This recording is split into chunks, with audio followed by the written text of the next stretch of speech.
সুন্নাত শুধু নয় নির্জনে ধ্যানে যাওয়া, আর সুন্নাত হলো পাথরের আঘাত খাওয়া।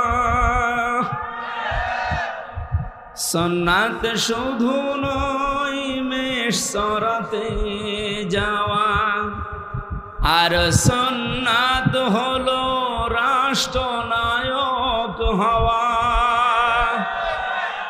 মহাব্বতে তার সুদিনের সাথী তুমি, হামজার মতো তার পাশে থাকো কি?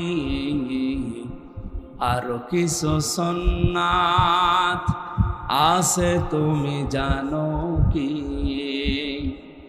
জানলেও জীবনে কখনো তা মানো কি?